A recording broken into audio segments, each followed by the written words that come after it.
d'auteur? Vous avez déjà commencé à écrire sur vos passions à la maison?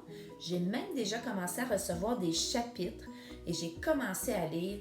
J'apprends beaucoup en lisant vos textes. C'est vraiment passionnant de lire sur vos passions.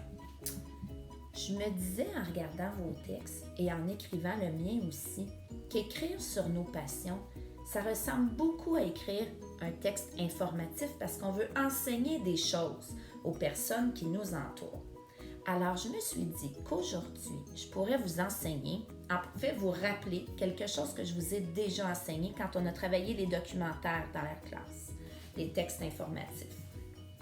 Aujourd'hui, je voudrais vous rappeler différentes façons qu'on peut avoir pour réviser nos textes informatifs. On peut regarder les tableaux d'ancrage ou les livres modèles pour essayer de trouver des techniques d'auteur auxquelles on n'avait pas pensé encore pour notre chapitre. On pourrait aussi faire lire notre texte à un partenaire ou le lire nous-mêmes à un partenaire et lui demander s'il a des questions. Et là, on pourrait ajouter les informations dans notre texte. Regarde comment on peut faire. Quand j'ai terminé d'écrire mon premier chapitre, qui s'appelle « Le trapèze volant », qu'est-ce que c'est? Je suis allée le lire à Louis-Philippe. Et Louis-Philippe, quand j'ai terminé de lire mon chapitre, il m'a dit « Tiens, je vous le dis pas, je vais vous le montrer. » Et puis Louis-Philippe, qu'est-ce que t'en penses? T'expliques bien c'est quoi le trapèze, mais est-ce que tu sais c'est qui a inventé le trapèze volant? Bonne question. Je pense que je vais chercher. Merci. Vous voyez, la question de Louis-Philippe, elle est utile pour moi. Je n'avais pas cette information dans mon texte, alors je vais pouvoir l'ajouter, mais je ne connais pas la réponse. Alors peut-être que pour la trouver, je vais pouvoir demander à un expert. Si je connaissais quelqu'un qui connaît vraiment bien le trapèze volant, je pourrais l'appeler, je pourrais lui demander, mais j'en connais pas. Je pourrais regarder dans un livre qui parle du trapèze volant, mais j'en ai pas à la maison. Peut-être que je pourrais chercher sur Internet. Peut-être que toi, tu peux chercher avec tes parents si tu as besoin, avec un grand frère, avec une grande sœur. Moi, je vais écrire la question « Qui a inventé le trapèze? » et je vais la placer sur mon texte. Comme ça, quand je vais vouloir réviser, penser à chercher l'information, je vais pouvoir l'ajouter. Je pourrais aussi regarder sur le tableau d'ancrage que vous connaissez déjà et me dire, est-ce que j'ai pensé aux questions de mon lecteur? Est-ce que j'ai écrit des phrases jumelles, les dessins, des mots précis, les comparaisons, donner des exemples? Qu'est-ce que j'ai déjà fait? Je fais une phrase jumelle ici. Quand on est deux, il y a un porteur et un voltigeur. Le porteur est la personne qui attrape, le voltigeur est la personne qui s'élance dans les airs. Phrase jumelle.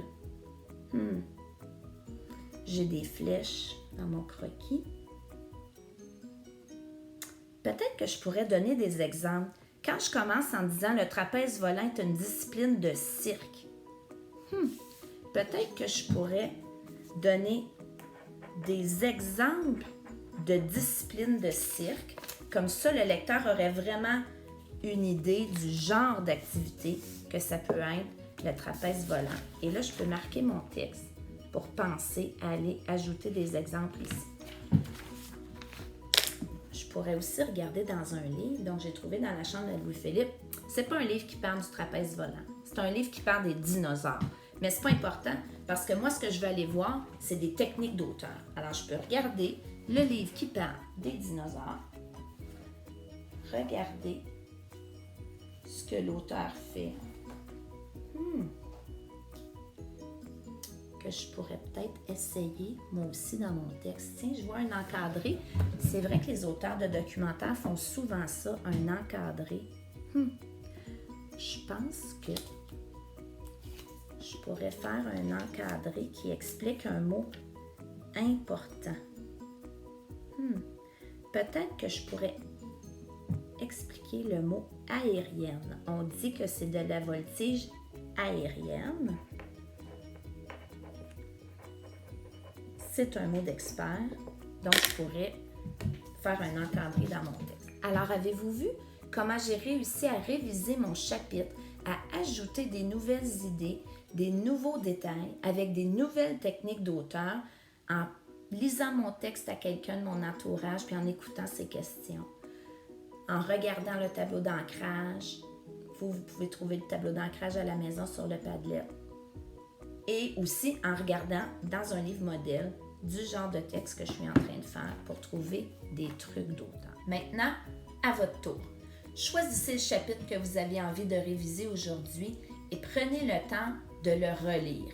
Appuyez sur pause. Quand vous avez lu votre chapitre, revenez. Vous êtes de retour? Parfait. Maintenant, pour réviser votre texte, choisissez. Est-ce que vous allez observer le tableau d'ancrage? Est-ce que vous allez prendre un livre modèle que vous avez à la maison? Est-ce que vous allez demander à quelqu'un d'écouter votre texte et de vous poser des questions pour en apprendre plus? Vous pouvez le faire maintenant, vous pourrez le faire après aussi. L'important, c'est que quand vous aurez choisi 2 ou 3 techniques d'auteur que vous voulez essayer pour rendre votre texte encore meilleur, vous marquez votre texte pour ne pas les oublier ou vous prenez le temps de le faire tout de suite en ajoutant les informations directement sur des bandes de révision ou avec un crayon d'une autre couleur.